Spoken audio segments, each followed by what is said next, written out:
Football with friends. It's fun as hell. My name is Alex Dunlap here with Cody Carpentier on a big Thursday edition live from Indianapolis, Indiana at the NFL Combine. Have a ton to get to today. Cody and I put together a section for the War Room over at orangebloods.com that is it's going to be a jam-packed War Room tonight. We're not going to get into all of it, but even though the War Room hadn't dropped, I figure there's a couple of things we can probably discuss here on the show. We had availabilities today as far as the Texas Longhorns from Andrew Makuba. We had them from Jahdae Barron, and we had them from Gunnar Helm. And so we also had on-field testing today as far as the guys that we spoke with yesterday. So that would be Barron Sorrell, Alfred Collins, Vernon Broughton. Vernon Broughton today did not test, did not do anything. We told you about that yesterday, about the reasons why. He has a what was it? Hamstring. No, it was a hip thing. Well, he had a hip thing. Okay, yeah. Sorry, I got too many players in my head right now. Yeah, hip thing. I think the Who was the hamstring? The hamstring was Kenneth Grant. Okay, so Kenneth Grant, a very different player than Vernon Broughton, but Vernon Broughton today, D tackle. Give me a little credit here. And they talk about how long Kenneth Grant is. Yeah. We find out today Vernon Broughton has longer arms than Alfred Collins. Which is a wild thought. We'll talk about that. But so we had Vernon Broughton took part in no drills, right? No 40, no vertical jump, just no underwear Olympics for Vernon Broughton. There, as we were in attendance in Lucas Oil after we got them with our media availabilities. Alfred Collins did not take part in any of the testing, like the numbers testing, like 3-cone, vertical, 40, any of that stuff. But he did take part in on-field drills. We could talk about what we thought about him. Barron Sorrell, as usual, comes through like a total dog and says, "I don't care," right? 5 Longhorns. Was it 5 invited to the Senior Bowl? Oh, yeah. 5. It was Sorrell, Broughton, Helm. Barron was invited. Yeah, that's what I said. Didn't I? Barron. Okay. Yeah. Maybe I said Barron. I should have said Barron and Barron. Yeah. Around Barron, Jahdae Barron, Makuba, Broughton, Collins, Helm. So that's 5 or 6, whatever. It was either 5 or 6. Barron Sorrell is the only one that shows up. Everybody else, and rightfully so. Some of these guys were. He needs his flowers. Some of these guys were like legit banged up, man. But dude, Barron Sorrell, all this dude does is show up at the Senior Bowl and work, despite the fact that he just gets done with the college football season of 16 football games, just 2 weeks before, and all he does is go on to win Defensive Player of the Week as voted by the offensive line from the American team as far as the national roster. Then he comes here today, and Barron Sorrell just goes ahead and blazes a 4.68 in the 40.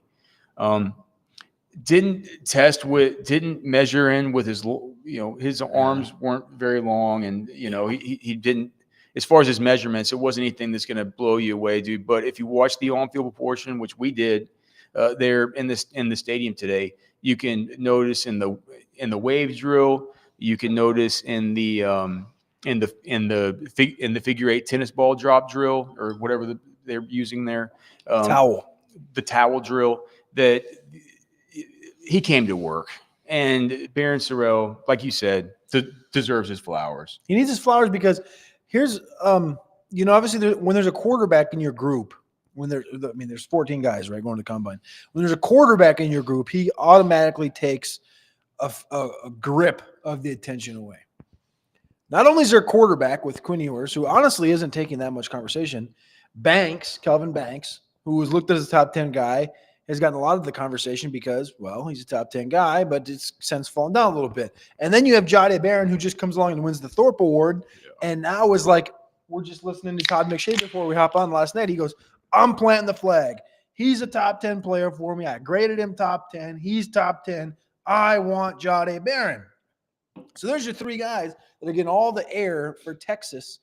And I think Barron Sorrell, like this offseason so far, again, he's always been a strong mainstay in the defensive line the last couple of years. But what he's done at the Senior Bowl, and again, he measured in, not great, but he runs a 4.68. He does well on the field. Like we We've heard Sorrell is going to get drafted higher than maybe expectation. If you go use like the mock draft database, PFF, and all this stuff, they have like Sorrell in like the 7th round. That's not happening. No, Barron Sorrell is probably going to end up going towards the end of day 2. You think okay? So Yeah. end of 3. Yeah, start of 4. I think he's a I think so mid too. third, Yeah. mid third to late third guy, and one of these guys, if he doesn't go, then he's going to be right at the very forefront of the day 3 conversation. I do. Do you know what his vertical was and stuff? I have it in another thread. I can pop it up here. Yeah, I'm not exactly sure how all the testing was, but to see him out there running and moving, 34 inches. So 34 inch vertical. Top half. It's fine. Top quarter of all defensive linemen. Okay. I would have figured it was more like closer to top half than top quarter. 15th out of like 55 dudes. Well, but how many participated? Right. That's what I'm saying. 55 dudes. He's like 15th. Okay. Well, that's kind of a little bit deceiving because a lot of those guys were interior defensive line. But so 34, not great, but good, right? Fine. Definitely like passes the requisite level. Dude, Barron Sorrell is James Pierce jumped what, 31? Yeah, James Pierce Jr. from Tennessee jumped 31, but then just comes and blazes a 4.4, what, a 4.47? 4.47. Gosh, that was good for the old prize picks. As far as Walter Nolan didn't end up running. We told you guys to get on that last night. He would have completely smashed that 4.94, whatever. Shamar Stewart, we told you to get on that. That thing hit. James Pierce, we told you to get on that. That thing hit. We'll have a bunch more prize picks stuff for you maybe later tonight or possibly on the Final Take show tomorrow. But dude, I don't know where to start, Cody. One thing I want to start right here because we're 7 minutes in. We haven't talked about the title. The title of the show is Xavier Filsaime and Kobe Black are the future. And the point of that was through interviews today, we were able to talk to some DBs. So it makes sense that DBs were of the conversation. We asked for guys to look forward to. Yeah. From Jahdae and from Makuba. Yep. And I will say that we're 7 minutes in without talking about the thumbnail, but we have talked football the whole time. We have, because that's what we do. We get in, we get out, we talk football. All right, so in that spirit, please like the show and subscribe to the channel. Okay, back to football. It was Andrew Makuba today who, whenever he was meeting with the media, I'm going to pause. Let me just say this. The Texas Longhorns this season at the NFL draft are representing themselves fantastically. Kind of like tier 1 level. And I don't want this to seem like I'm not throwing any shade at anybody that's come through before. I'm not doing it. But this is my 14th combine in a well, I guess 13th in 14 years. My 13th in 14 years. Not that I didn't want to come, but they shut it down due to the sickness that went around that 1 year. Yeah, to the coronavirus. But there goes monetization. If I hope it doesn't.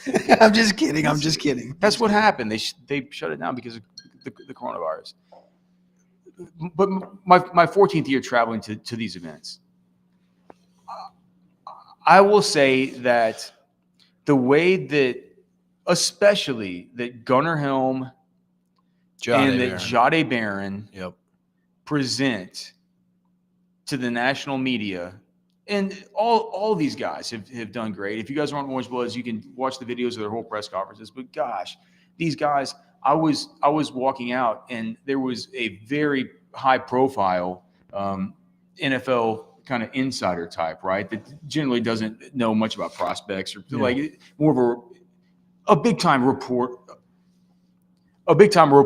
And you guys have heard about these reporters getting in these little beefs and these fights during this time in Indy with what was that with Rappaport and Jordan Schultz or whatever. Like these NFL insiders are here. One of them, I overheard one was saying like that kid right over there on podium 4, which was Jahdae Barron. that was one of the most impressive interviews that I've ever heard. He went into Alex. I was recording it the whole time for Orange Blood's YouTube. If you're on YouTube, you can obviously go watch all of them. We're standing here, we're interviewing, we're videoing all of them, so you guys can go back and watch. I looked at you. I think I turned and looked at you like 3 times because I was like, he is like going so above and beyond, so professional, so in depth.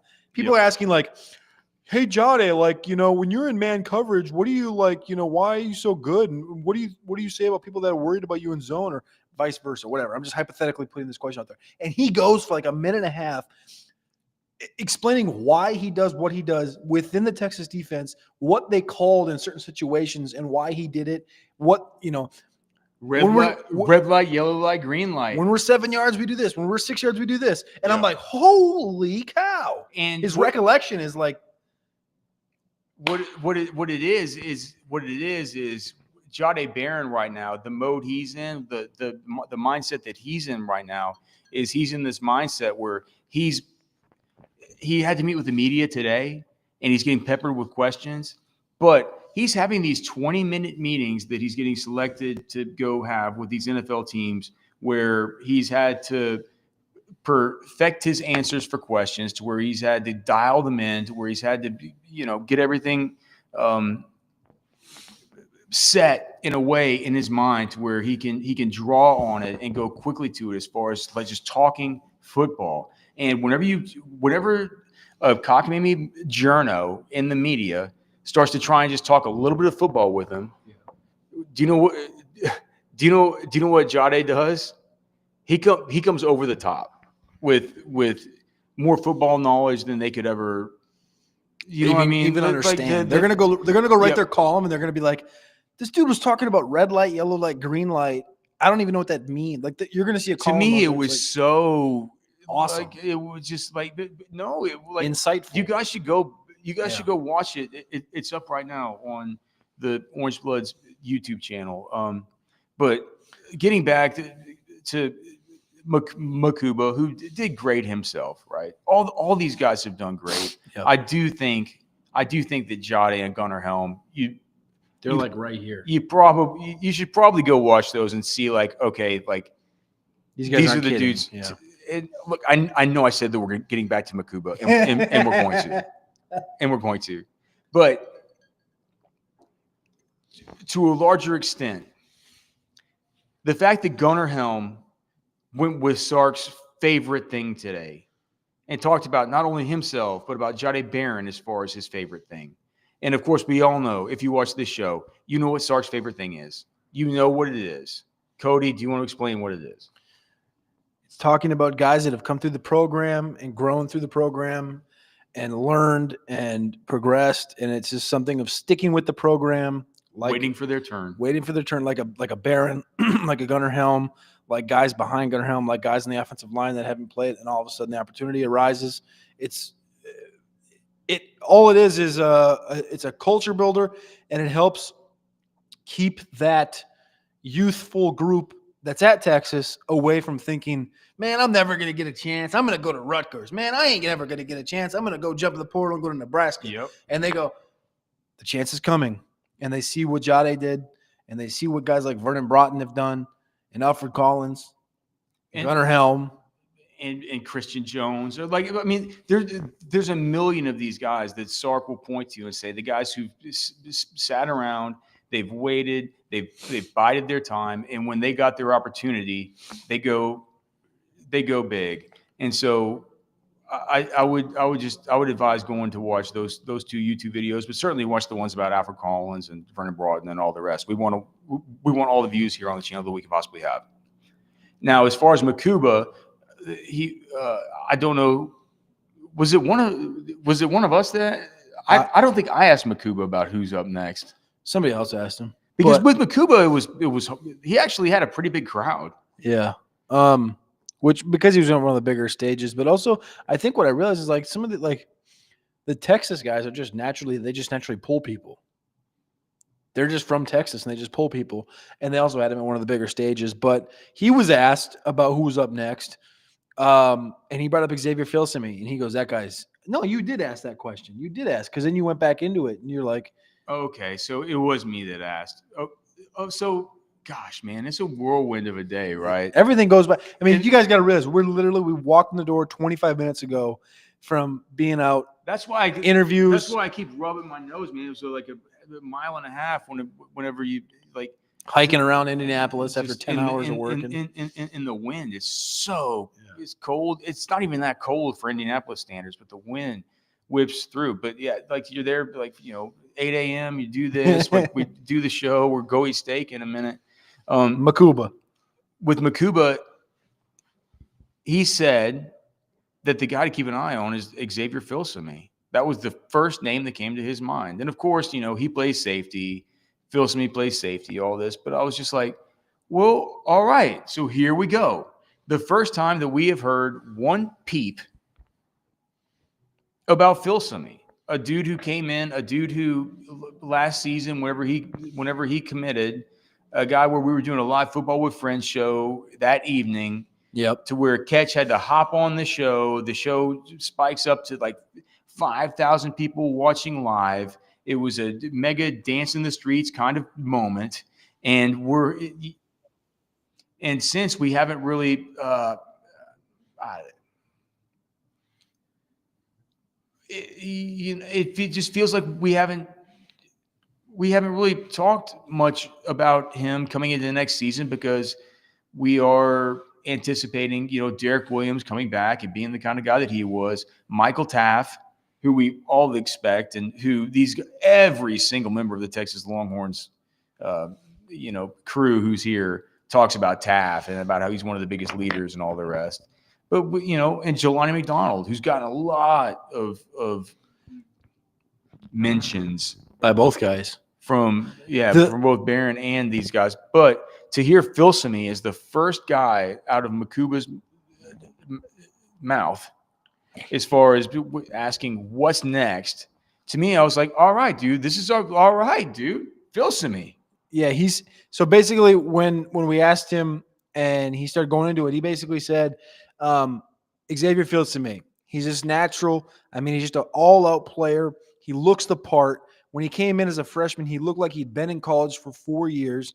It stands out physically, and his willingness to learn and get all the information he needs. He's not afraid to ask questions, and I feel like the future is bright for Xavier Filsaime.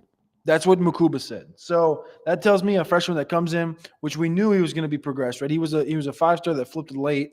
Looking at Florida, you remember the process. Yeah. And he comes in, and if a fourth-year guy that had been at Clemson and now at Texas sees this guy coming in the room, people, and he goes, he looks like he's a fourth-year guy. He's asking questions. He wants to learn. He's physical. Those are all the attributes I want to hear from a true freshman safety. And you got to remember with Makuba, this isn't some kind of second tier transfer kind of guy. This is a guy. This is a dude that's he's from the Austin area. And whenever you think about Clemson, as much as I think Clemson is cool, and I would think it would be honestly, if my kid wanted to go to Clemson one day, like I'd be like, dude, beautiful city. I would say, son, daughter, like, go do it. Like I'll pay the out of state stuff, because there's a beautiful lake there on it. It's a little bit more of a small town community, small town vibe. I would love for my kids to have their college experience at a place like that. But for a guy like Makuba, he didn't say all those things about it. But for me, I understood exactly what he meant when he said, my mom got to come to my first game versus Florida State. I thought that was cool. And she didn't get to come to another one for my whole career. Clemson, it's like that. So there was other things. There's also he's got a 16-month-old son. Yep. And that's obviously something that was important to get back to being around the support structure, being around people close to him, all the rest. Another thing I didn't know about Makuba is that I don't know where his family immigrated here from, but they, somebody knew about that, and they were asking him all about it. And, this guy kind of had to learn English as a second language and stuff growing up. And Zimbabwe. Okay, so Zimbabwe. These are things that I, probably should have known as somebody that covers the team. I didn't know. This is another thing. Like, these guys are impressive. Yeah, these are impressive people as far as what the Longhorns are putting out there right now, and they're not just hammerheads that go out there and they play good football. Like, I'm not going to name names, but there are schools out there that year after year you go up and you talk to their players and you're like, man, this is a little underwhelming. Like, you can't get anything out of this guy. He's boring. He doesn't want to answer questions. There's no creation here. That's literally, that's kind of what our point is here. Is you're getting the complete opposite with the Texas kids. Like, you can tell they're, I guess, well-scholared. They're well-spoken. They understand the media process, things like that. That's the best way I can put it. We don't have to give credit to John Bianco, do we? Yeah, we do. Well, credit to Bianco. We're not going to do it. Do you know what we're going to give credit to? Yes. Texas Beef Traders. How do I know? We're gonna make sure to let you know that Texas Beef Traders is located right there in Lakeway, right there in the heart of Lakeway, right off Loman's Crossing in 620. It's easy to get to. Go in and see our guy Darren, man. Get 10% off of your beef. You can get some beef jerky. Look. You can get some Football with Friends beef jerky. We don't lie. That's literally our brand of beef jerky. That's our beef jerky. Because of you guys. Because of y'all. FWF right there on the left. Yep. Tasty as hell. We have new products coming out in partnership with Texas Beef Traders, but it's important for you to remember that Texas Beef Traders is not only a great sponsor of us and somebody who, if you were to shop there, helps us immensely. But it would help you immensely to have good, clean beef, no vaccines, no antibiotics, no steroids, no just non-GMO feed, bovine nutritionists there on staff, 3 different ranches that they source from. It's like a farmer's market inside a beef shop. Texas Beef Traders, TexasBeefTraders.com. You get 10% off. No one else does. 10% off. It's as cheap as the grocery store, and you're getting much, much, much, much, much better beef.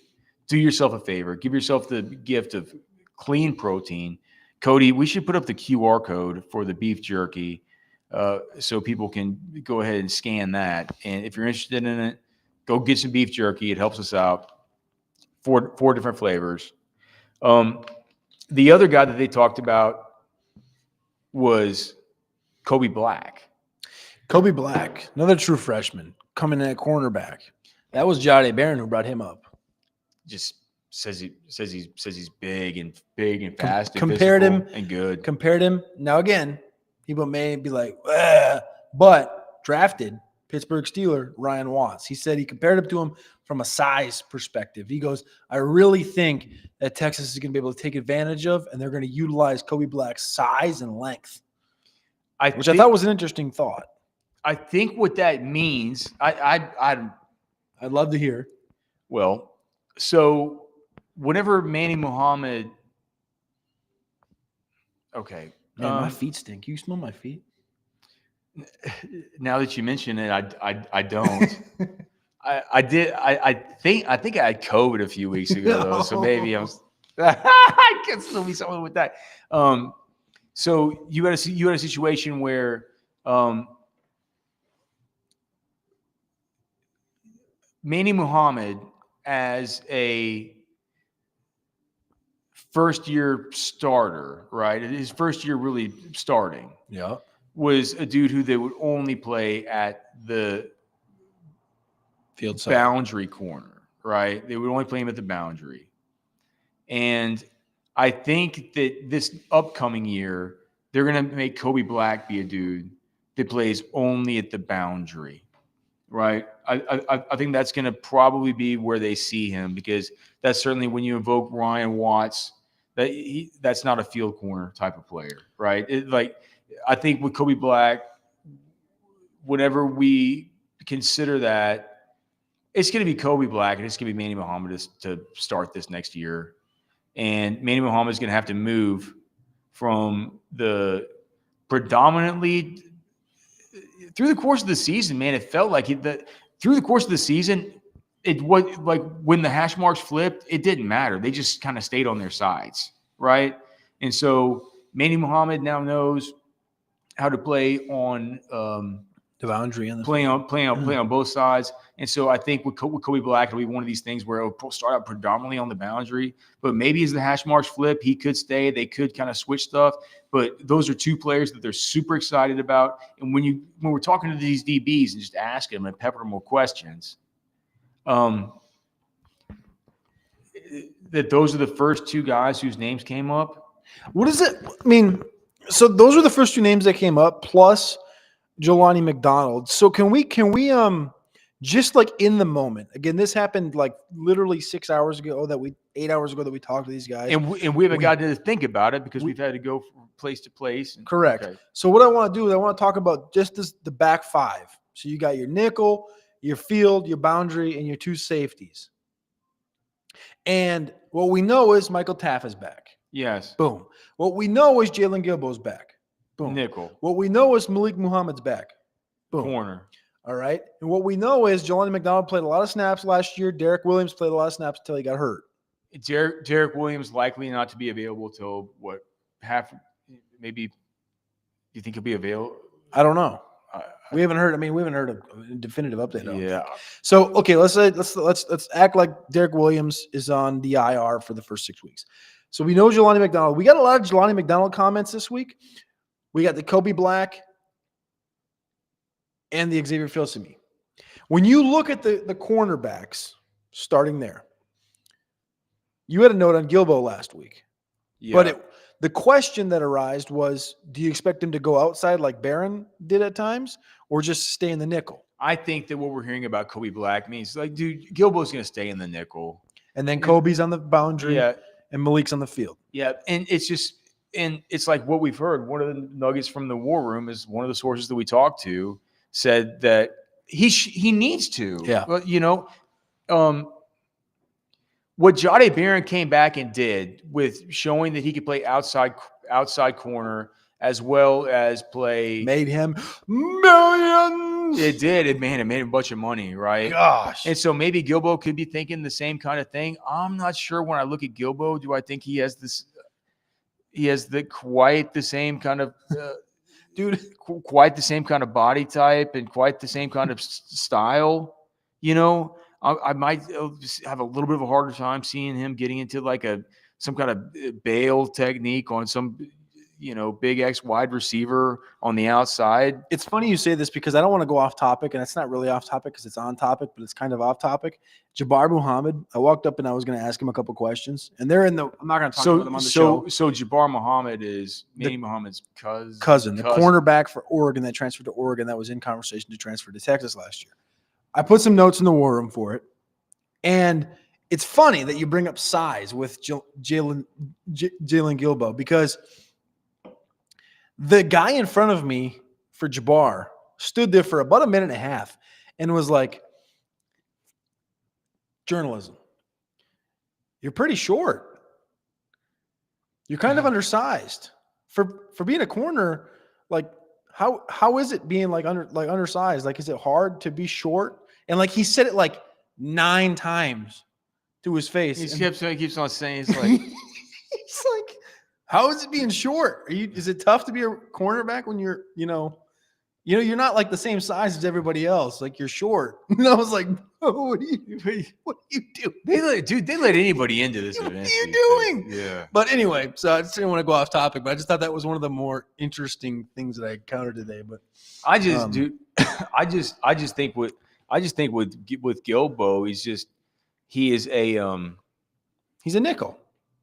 Yeah, dude. He can fly downhill. How many times did you see Jalen Gilbo? Even in times when he was used this year, knifing off the edge, doing all kinds of stuff. And so I don't really know what this would mean vis-a-vis what it means for Jahdae Barron this year. But we were told by a scout, just getting back around to it, is that what I had said and what I had thought that I think is turning out to be wrong is that you can't spend a super high, super blue chip pick on Jahdae Barron because you can't spend a super high blue chip pick being a top 10 NFL draft pick. I think top 15. Okay. Just because I don't want to confuse the audience with Ketch's blue chip thought in recruiting, we're talking about the NFL draft. Right. And generally, I think that most NFL teams usually have between 15 to 18 to 19 true first round grades on players, right? Yeah. That's why you have so many GMs who talk about these picks 21. Pick 21 is the same as pick 42. They say that's kind of the no man's land, and that's why you always see guys trading down from there. They don't see that much difference. Once the true first round guys get out of the pool, what's the use of having pick 21 when you get trade down to 32 and maybe still get your guy, whatever? The reason why I thought that Jahdae Barron, even though he's the Thorpe Award winner, he was awesome. We all love him. Everyone loves him. Was just because is versatility worth that much, right? Is it worth that much? I've been in this kind of old school boomer way of thinking that you pay for the premium positions. You pay for outside corner. You pay for lockdown corner. You pay for tackle. Yep. Right? You pay for edge rusher. You pay for quarterback. And you pay for wide receiver, and these are the positions that you're gonna value highest and elite 3-tech, right? And those are the ones that you're gonna prioritize and you're gonna put the highest positional value on. And I'm like, is Jahdae Barron an elite shutdown outside corner? And I'm not sure about that. Do you know where I know he is? He's productive as hell. He's awesome. And what we've heard from numerous scouts here is that it's the same narrative. It's like they've gotten together and talked about it. It's Trent McDuffie, it's Brian Branch, and it's Cooper DeJean. And they say that I don't think that any team, and certainly my team, we don't want to be in a spot where people ask us, why did you pass on that guy? And we have to say, well, it's because we didn't think that he had the perfect outside corner skill set. Whenever you've seen what an effect that Brian Branch has had with the Lions, what an effect this last year Cooper DeJean had with the Eagles. And who else did I mention? Trent McDuffie. McDuffie, obviously, with the Chiefs. Like a guy that has played inside and made a giant impact for them. So, and these are all guys that were drafted between 41 overall in 2022. Then last year we saw DeJean fall way too far. He fell down to 40. He was once looked at as a first-round guy. And the year before that was Brian Branch, and Brian Branch fell to 45. So I do think it puts Jahdae Barron, like, he's just in an interesting spot. Yeah. One of the first questions he was asked was, like, what position are the coaches asking you to play? And he's like, I can play everything. Like, that's what I was prepared to do. That's what Coach Joseph prepared me to do, so that I knew what the safety was doing, and I knew what the nickel was doing, and I knew what the outside guy was doing, and I knew what the field guy was doing, and I just knew it all so I could play it all. And that makes you invaluable. I just want to, like, as far as like some notes that we have from the war room, that thing could be up by now. But I'd just be interested to hear what people want. Do you guys want to hear about Jatavian Sanders? Do you want to hear some insider buzz about, like, well, we got to finish our depth chart. We didn't finish our depth chart. We did corner. Okay. I think we got Gilbo and we got Kobe and Malik. That's our projected top 3, right? For cornerback? 1, 2, 3? Yeah, corner, nickel corner, for sure. Okay. Puts Wardell Mack in an interesting spot for sure. Safety then. You got Taff at one spot. Yep. And then do you say Filsaime? Jelani McDonald. Okay, you just put McDonald in front of me. Yes, but they always rotate 3 safeties, and I think they would like to rotate 4. They always rotate 3. They always do. We've seen Jordan Johnson rebel in a lot of NIL social media posts. So I wonder what the that'll be interesting, because JJR also played a little bit of nickel too, but Wardell Mack played ahead of him at nickel. So we've seen JJR and nickel in practices only during the fall. I've never seen him in the nickel during a game last season. I think that's Wardell Mack. But yeah, I think that Xavier Filsaime is probably right now safety 3. And then once Derek Williams comes back, I think you're gonna have a four-man rotation with those guys. And it's like Dwayne Akina's gonna have some fun, eh? We haven't even talked about Akina. We have stuff from all the new coaches, even the new coaches like the new Nichols coach, stuff from Western Kentucky players about Kenoto Hudson. How many Nuggets are in there?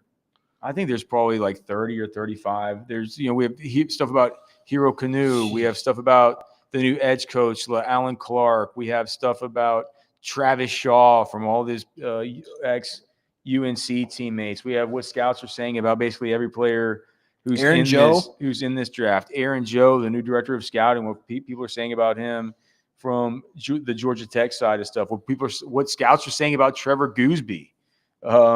What Dan Campbell and what Brad Holmes are saying about the whole thing that went down with Tashard Choice. I think that's interesting. I think they didn't think that they were going to be able to get him. They've been trying to. That's one thing. They've been trying for 2 years. It's that they come out and just admit that they're like, man, two years ago we tried it, we couldn't quite make it happen, we couldn't get that done. But when it came up this year, as far as with the Lions, with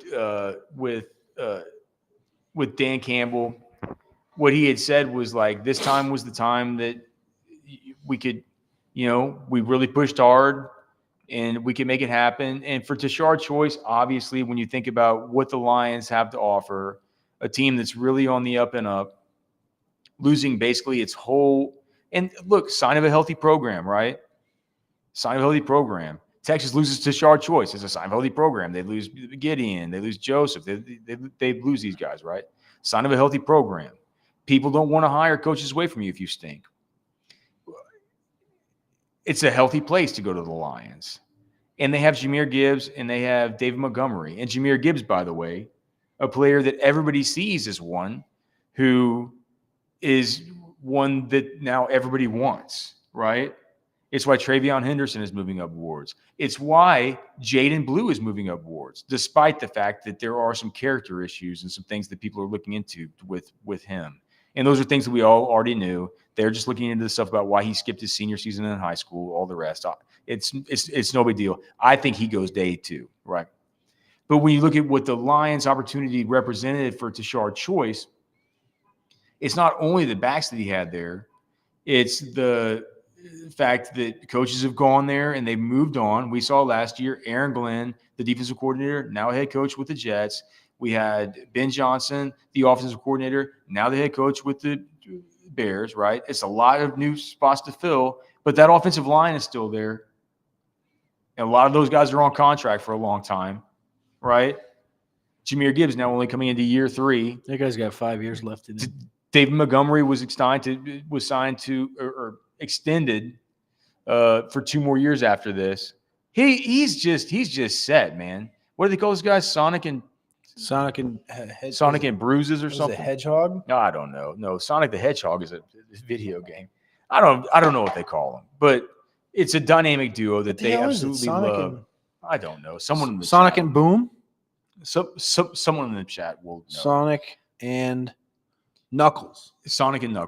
And so for him, they were surprised that they could get him. And it's a tough thing, but what Dan Campbell said was, we've used Tashard Choice, and what we know about Tashard Choice is he was the most coveted running backs coach in all of football. And so what I have to say to Texas fans or anybody watching this is that, or no, I just have this to say to Texas fans. You were going to lose to Tashard Choice sooner than later, like next year. Like you were going to lose him, and that's good. It goes to show that Sark knew like the guy. Like who's to what do they say? Who's to say that Chad Scott's not the next Tashard Choice? Who's to say it's the sign of a healthy program? Yeah, sign of a healthy program, man. The same reason why that job was open in Detroit, they're healthy right now, is the reason why Texas lost to Tashard Choice. And in the War Room, we actually also talk about Tashard Choice and what that means for. This isn't from the combine, but I did have a phone conversation from the combine about our guy Javian Osborne. Right? Hey, we have a questionnaire that we would like you guys to check out. Survey. survey. Cody, do you want to tell them about this? This survey is to help us improve our daily content here on Orange Bloods Live. We've done them before over on the board, and this one's going to be specifically for all of the shows. For all of you that tap into all of the shows, scan this QR code on the screen. There's a link in the description. There's links on Catch's Twitter. We've all retweeted it. It's a link that takes you to a survey. It'll take you between 5 and 7 minutes. You can rate the show 5 stars, 10 out of 10. You can tell Catch you love us. You can comment on the House Divided. That would be helpful for real, man. If you give us good reviews, because honestly, man, if we don't get good reviews, we could get kicked off the show. That wouldn't be good. And we want to keep on doing the show because it continues to grow. And yes. And so then give us, and then you can leave comments. But the thing is, you can leave comments within the show telling us what you like, what you don't like, what you want to see, what you don't want to see, things of that nature. Scan that QR code, literally 5 to 7 minutes.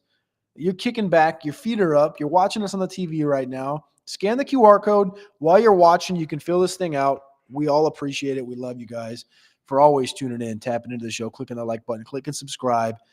It's Football with Friends, man. 60 minutes, well, actually probably 58 minutes of fun every single night. Yeah, or maybe a little bit less tonight because I definitely want to go eat. I'm kind of hungry already. So tonight's the night where we're gonna get steak and shrimp and stuff like that. So it'll be a good night. Cocktail shrimp? It won't be anything. It won't be anything like Texas Beef Traders, but we'll enjoy it. It'll be different up here. It'll be corn. It'll be the corn-fed kind of, indie Midwestern beef. Yeah, the kind of Midwestern beef. It's pretty good. A little bit different than the grass-fed herds. Oh.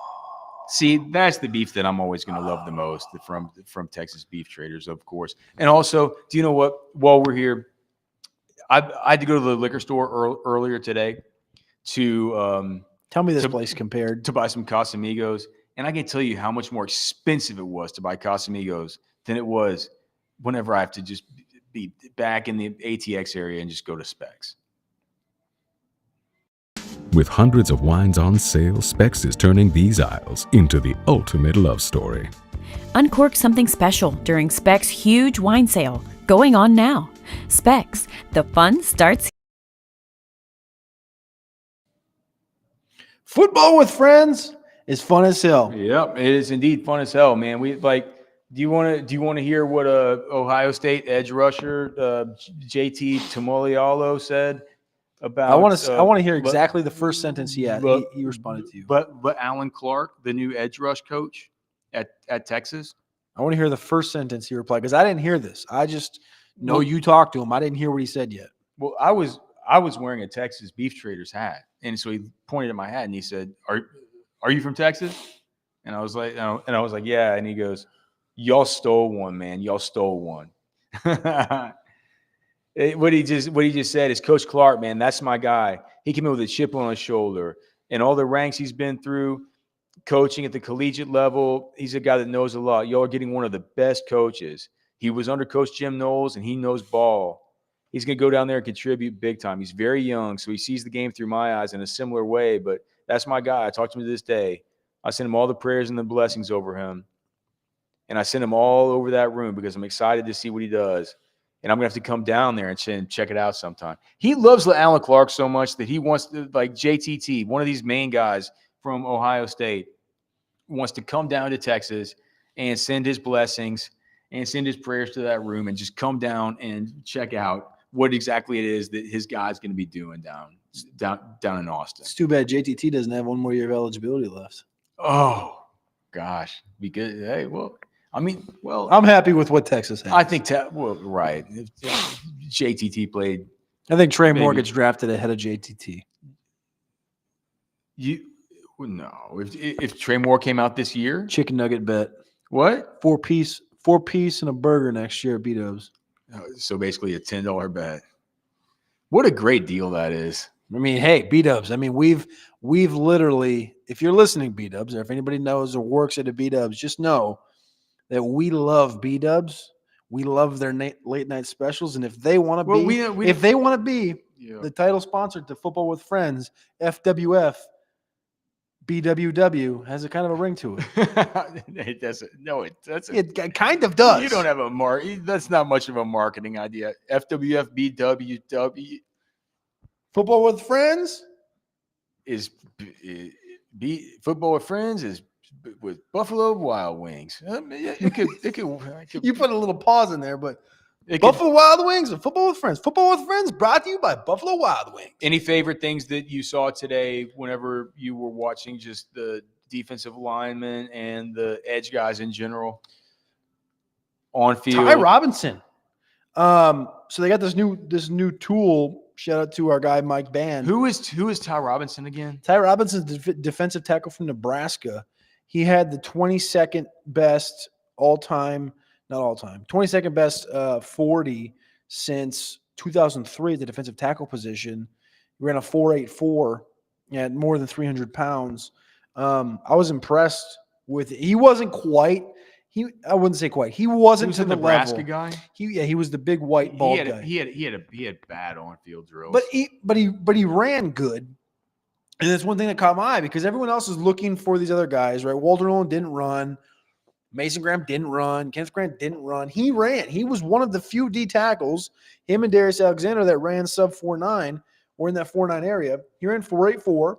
He was not like Braden Fisk last year was like, holy cow. Well, you just saw that whenever you watched it, you were just like, man, that was an on-field set of tests that some menacing. People ask, like, how can you tell the difference? I'm like, well, this year was hard because all the best defensive tackles in the draft, and no offense to – and this is not to say Alfred Collins took part in on-field drills today, but that's nothing that he was ever going to – Alfred Collins is a giant man. It's all the highest graded guys didn't compete.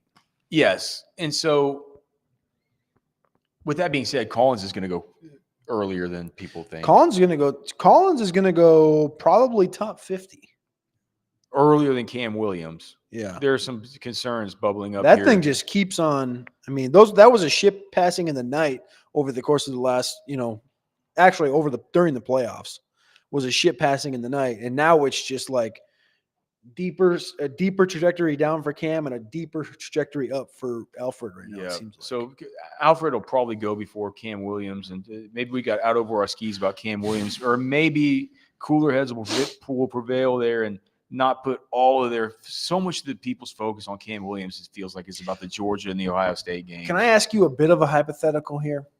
So we do know that there was reports or rumors going on in the Senior Bowl that Cam had like a surgery or a scope or something on his knee. So there was a knee injury there at some point.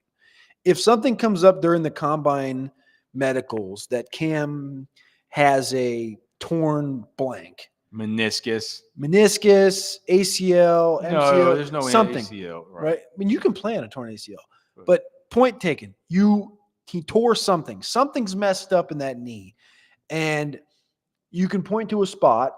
Would that be something, do you think, that would help his draft stock or hurt it, given that you could say, well, he's been playing with a torn meniscus for the last 6 games of the season, and you can kind of talk yourself through that tape, because the tape of the first half of the year was good. And that was what was getting him top 15 conversations. Well, the timeline doesn't add up for him to have been playing through it because he only came back from it at the very end. Like around the Florida game. So like you wouldn't. I don't think you would be able to spin that even if you were the best agent. And we know these agents can be super duper cockamamie, right? Dude. But it can get worse and worse as time goes on. That's more so what I'm saying. Like if something happened at one point, like. We've gotten a lot of compliments on our poncho clothes. We have. People come up to you and they say, "Man, that shirt's awesome." Like, we just can't thank our sponsors enough. MyPerfectFranchise.net, Poncho Outdoors. You can. The only way that we can tell you how much we love our great sponsors is basically by the fact that every night you see it. Cody got a little bit too warm, I guess. He actually took off his shoes on his nasty ass feet here. He had to take off his. Dude, these are clean. Had to take off his poncho shirt, but we've been wearing this stuff around all week, man. We can't thank those guys enough for outfitting us. We can't thank Texas Beef Traders. We can't thank Specs. We can't thank anybody enough, man. It's been awesome, and we can't thank you guys enough for being here every night and being here with us and helping the show continue to grow. It's been awesome, right? All right. Now, you can email us, fwfemails@gmail.com. You can find us on X at Cody Carpentier, at Alex Dunlap NFL. You can find our Football with Friends handle at FWF_OB. As always, we keep it to the end, man. If you could please like the show, subscribe to the channel. Cody, can you throw it back up about the survey? If you guys could just go, please take the survey. It'll take you, I'm not going to say it'll take you 2 seconds. 5 minutes. It'll take you 5 minutes. And here's the thing. It'll take you less than that if you just kind of want to skim through it and not – if you just want to skim through parts and not answer the questions, it's fine. But we're genuinely looking for feedback to make the show better and make it something that is what is it, Cody? Just something that's more – that suits your it's worth your time. We don't want to waste your time with stuff you don't want to hear. Right. So – any feedback, this is the place to give it, and we want to make this a better experience for you guys. So we love you very much. We can't thank you enough for being here. Please tell a friend. Please keep coming back. We're here every night. We'll be back for a Final Takes Friday tomorrow. After we get to talk to the wide receivers, after we get to talk to Quinn Ewers, bright and early tomorrow morning, 8 a.m. All right? Love y'all. God bless you. For Cody, I'm Alex. We're done.